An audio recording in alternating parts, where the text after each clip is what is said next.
Hi friends, welcome to ரமேஷ்ட kitchen. இன்றைக்கி நம்ம கிச்சனில் நல்லா டேஸ்டியாக கமகமன்னு வீடே வந்து வாசனை வர அளவுக்கு நம்ம சூப்பராக ஒரு மட்டன் குழம்பு, அரைச்சி விட்ட மட்டன் குழம்பு செய்ய போகிறோம். நல்லா மசாலாலாம் நம்ம வறுத்து அரைக்க போகிறோம். செம்ம டேஸ்ட்டாக இருக்கும். வீடே கமகமன்னு வாசனையாக இருக்கும்.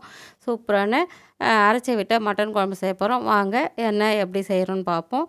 நான் வந்து இன்றைக்கி மட்டன் குழம்புக்கு ஒரு 1/2 கிலோ அளவுக்கு மட்டன் எடுத்திருக்கேன். நல்லா அந்த எலும்பு, அந்த கொழுப்பு லைட்டாக கொழுப்பு எல்லாம் இருக்க மாதிரி சேர்த்து மட்டன் சதை எல்லாம் சேர்த்து இருக்க மாதிரி வாங்கியிருக்கேன். அது எல்லாம் சேர்ந்த மாதிரி கலந்த மாதிரி போட்டு குழம்பு வச்சா தான் நல்லா கமகமன்னு வாசனையாக இருக்கும். மட்டன் அரைச்சி விட்ட மட்டன் குழம்பு செய்ய போகிறோம். அதை வந்து அந்த மட்டனை வந்து நல்லா நான் உப்பு போட்டு கழுவி வச்சுருக்கேன். கழுவிட்டு வேக வச்சுக்கலாம். குக்கரில் போட்டு வெறும் மஞ்சள் தூள் மட்டும் போடணும். உப்புலாம் போடக்கூடாது. உப்புலாம் போட்டோம்னா நம்ம மட்டன் சீக்கிரம் வேகிறதுக்கு லேட் ஆகும். வெறும் மஞ்சள் தூள் மட்டும் போட்டுட்டு கொஞ்சமாக தண்ணி வந்து நிறையா ஊற்றக்கூடாது. அந்த மட்டன் வந்து முங்குற அளவுக்கு ஊற்றினா போதும். ஏன்னா மட்டன்லேருந்தே தண்ணி வரும். நம்ம நிறையா ஊற்றிட்டா நம்ம விசில் வரும்போது தண்ணியெலாம் வெளியில் வந்துடும்.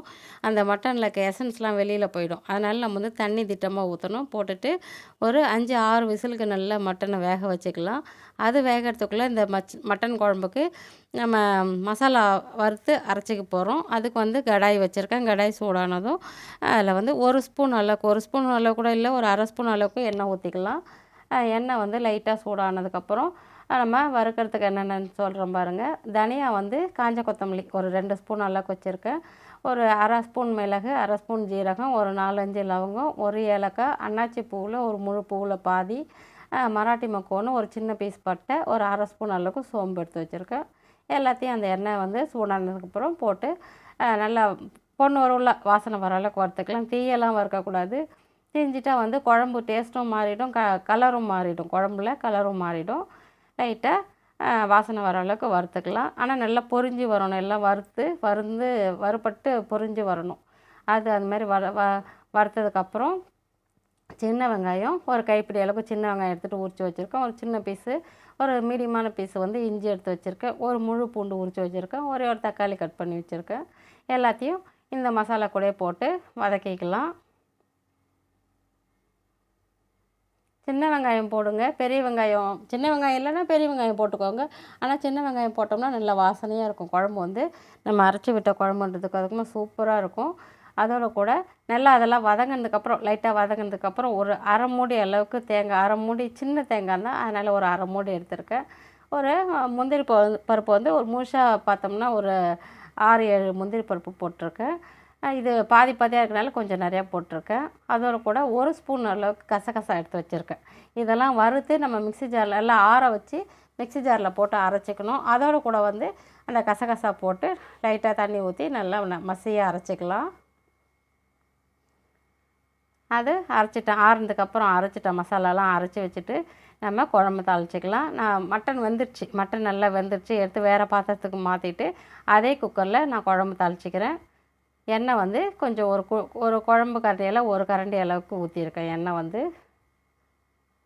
எண்ணெய் நல்லா சூடானதுக்கப்புறம் கொஞ்சமாக கல்பாசி இலையும் ஒரு பிரிஞ்சி இலையும் போட்டுக்கலாம். கிள்ளி போட்டுக்கலாம். பெருசாக இருந்ததுன்னா கிள்ளி போட்டுக்கலாம். சின்னதாக இருந்தாலும் கிள்ளி போட்டுக்கலாம். நல்லா வாசனை வரும். கிள்ளி போட்டால் தான் வாசனை வரும். அந்த எண்ணெயில் கல்பாசி இலையும் பிரிஞ்சி இலையும் நல்லா பொரியணும். இல்லை கமகமன்னு வாசனை வரும். அப்போ தான் நம்ம பட்டை, லவங்கம், ஏலக்காயெல்லாம் வந்து வறுத்து அரைச்சோம்லைங்களா மசாலா, அதிலே போட்டதுனால இதில் தனியாக போடணும்னு அவசியம் இல்லை. பிரிஞ்சி இலையும் கல்பாசி இலையும் நல்லா பொரிஞ்சதுக்கப்புறம் நம்ம வெங்காயம், பச்சை மிளகாய், தக்காளியெல்லாம் கட் பண்ணி வச்சுருக்கேன். கொஞ்சமாக கருவேப்பிலை வச்சுருக்கேன். ஒரு 2 வெங்காயம், சின்ன வெங்காயமாக தான் இருந்தது. சின்ன வெங்காயத்தில் 2 மீடியம் சைஸ் வெங்காயம் அதை கட் பண்ணி நீல வாக்கில் கட் பண்ணியிருக்கேன். ஒரு 2 பச்சை மிளகாய் சும்மா வாசனைக்காக தான் போட்டிருக்கேன். பச்சை மிளகாய் வந்து கட் பண்ணலை, வாசனைக்காக தான் போட்டிருக்கேன். ஒரு தக்காளி கட் பண்ணி வச்சுருக்கேன், அதையும் போட்டுடலாம். நல்லா வதங்கணும். வெங்காயம், தக்காளி எல்லாம் நல்லா வதங்கணும். தக்காளி சீக்கிரம் வதங்கிறதுக்காக நான் வந்து சால்ட்டு போட்டுக்கிறேன். ஒரு 3 ஸ்பூன் அளவுக்கு சால்ட்டு போட்டுக்கிறேன். நம்ம குழம்பு எந்த அளவுக்கு வைக்கிறோமோ அந்த அளவுக்கு உப்பு, காரம் எல்லாமே போட்டுக்கலாம். நல்லா வதங்கட்டும். இது வதங்கினதுக்கப்புறம் நம்ம அரைச்சி வச்சுருக்க பேஸ்ட்டு போட்டு வதக்கிக்கலாம். நல்லா சூப்பராக எந்த அளவுக்கு தக்காளி மேஷ் ஆகிற அளவுக்கு வதக்கிட்டோம் பாருங்கள். இப்போ நான் மசாலாலாம் வறுத்தோம் இல்லைங்களா, தேங்காய், தனியா அதெல்லாம் எல்லாத்தையும் நல்லா நைஸாக அரைச்சிட்டு வந்துட்டேன். கொஞ்சமாக தண்ணி ஊற்றி நல்லா அரைச்சிட்டு வந்துட்டேன். நம்ம வதக்கின வெங்காயம் தக்காளியோட கூடயே நம்ம அரைச்ச அந்த பேஸ்ட்டையும் போட்டு தேங்காய் வெங்காயம் தக்காளிலாம் அரைச்சிருக்குங்களா அந்த விழுதையும் போட்டு நல்லா வதக்கிக்கணும். இந்த எண்ணெயிலே நல்லா வதக்கிக்கலாம். நல்லா கிளறி விட்டு வதக்கிக்கலாம். இதோட கூடவே நம்ம வந்து குழம்பு மிளகாத்தூள் போட்டுக்க போகிறோம். ரெண்டும் ஒன்றா வதங்கும். குழம்பு மிளகாத்தூள் இதோட கூட போட்டுக்கிட்டாவே ஒன்றா வதங்கிடும். தேவையான அளவு நம்ம காரம் போட்டுக்கலாம். நான் வந்து ஒரு 2 1/2 ஸ்பூன் அளவுக்கு தான் போடுறேன். ஏன்னா தேங்காய் ஊற்றியிருக்கோம், தேங்காய் போட்டிருக்கோம், முந்திரி பயிர் போட்டிருக்கோம். அதெல்லாம் வந்து கொஞ்சம் காரத்தை அடைக்கணுன்றதுனால கொஞ்சம் கூடுதலாக போட்டிருக்கேன். மிளகாத்தூள் கொஞ்சம் கூடுதலாக போட்டிருக்கேன். நல்லா வதங்கிடுச்சு பாருங்கள். சூப்பராக இந்த அளவுக்கு வதங்கினதுக்கப்புறம் நம்ம 2 உருளைக்கிழங்கு கட் பண்ணி வச்சுருக்கேன். தோலை வெட்டிட்டு பொடிசாக கட் பண்ணி வச்சுருக்கேன் கழுவிட்டு. நம்ம மட்டன் குழம்புல உருளைக்கிழங்கு போட்டு வச்சோம்னா செம்ம சூப்பராக இருக்கும். சாப்பிட்றதுக்கும் நல்லா டேஸ்ட்டாக இருக்கும். அந்த உருளைக்கிழங்கு வந்து அந்த உப்பு காரம் மசாலாலாம் இறங்கி செம்ம சூப்பராக இருக்கும். உருளைக்கிழங்கு போட்டு லைட்டாக வதங்கினதுக்கப்புறம் நம்ம வேக வச்ச மட்டனை அந்த தண்ணியோடையே நம்ம அந்த வதக்கி வச்ச கிரேவியில் ஊற்றிடலாம். ஊற்றிட்டு எல்லாத்தையும் ஒரே ஈவனாக கிளறி விட்டுடலாம். கிளறி விட்டுட்டேன். சூப்பராக கிளறி விட்டுட்டு தண்ணி வேணும்னா கொஞ்சம் ஊற்றிக்கலாம், வேணான்னா அப்படியே விட்டுடலாம். எல்லாத்தையும் கிளறிட்டு மூடி போட்டு மூடி மறுபடியும் ஒரு 2 விசில் மட்டும் வச்சுக்கலாம். ஏன்னா உருளைக்கிழங்கு போட்டிருக்கோம். அந்த மசாலாலாம் வந்து அந்த மட்டனில் இறங்கணுன்றதுக்காக ஒரு 2 விசில் வச்சு வேக வச்சுக்கலாம். 2 விசில் வந்ததுக்கப்புறம் ஸ்டீம்லாம் போனதுக்கப்புறம் குக்கரை ஓப்பன் பண்ணிக்கலாம்.